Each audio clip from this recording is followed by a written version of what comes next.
Thank you. Madam the President, Madam Chairperson, ladies and gentlemen, I was brought up as a Muslim, and in Islam,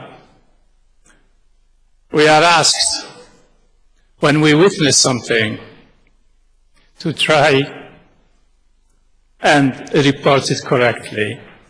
If we witness some injustice, to try and change it.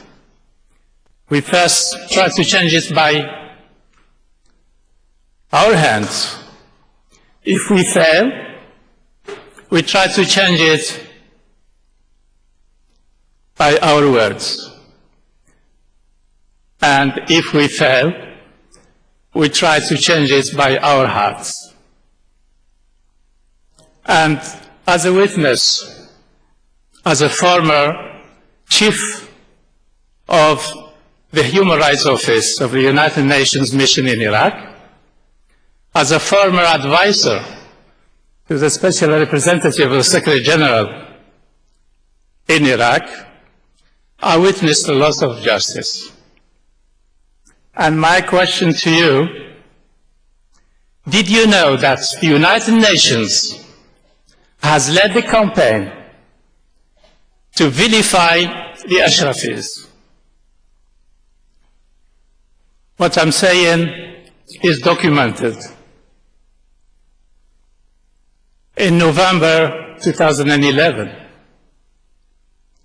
the Special Representative of the Secretary General wrote to New York saying that the MEK is winning the battle of communication and we need to counterattack. We need to prepare a strategy to counter the communication strategy of the MEK.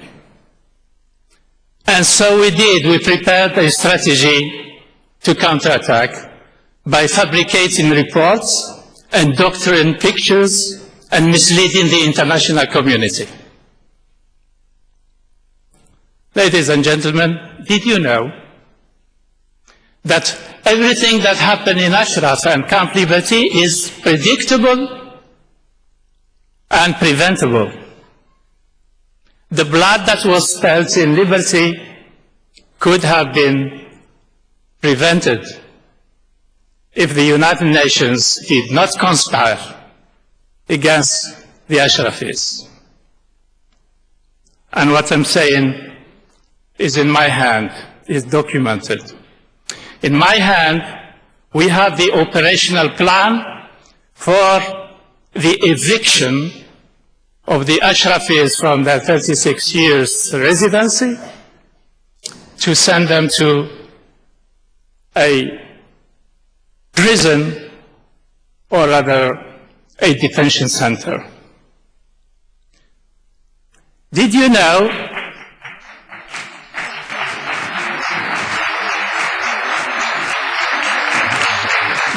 that the Secretariat of the Secretary General wrote me a letter asking me to keep quiet? It's documented. And I said in my reply that there are two options. Either take me to court or dispatch a commission of inquiry to the allegations I'm making. Did you know that I had no reply to my request? Did you know that I warned times and time again that there will be attacks against liberty? And again, I was told to be positive and to keep quiet. When the camp was prepared for the accommodation of the Ashrafis, there were two assessments of that camp.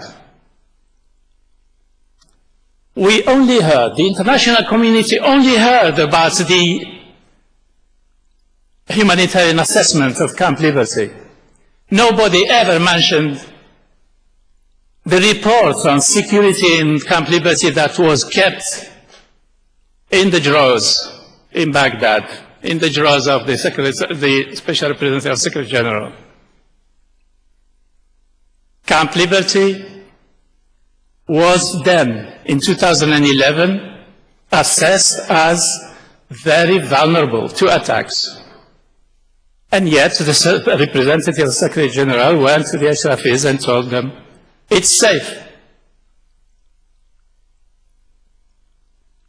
And this time, if any drop of blood is felt again in Liberty or in Ashraf, you know very well who should be held accountable for that. From now on, anything that happens, whether in Ashraf or in Liberty, the responsibility is that of the United Nations. I thank you for your attention.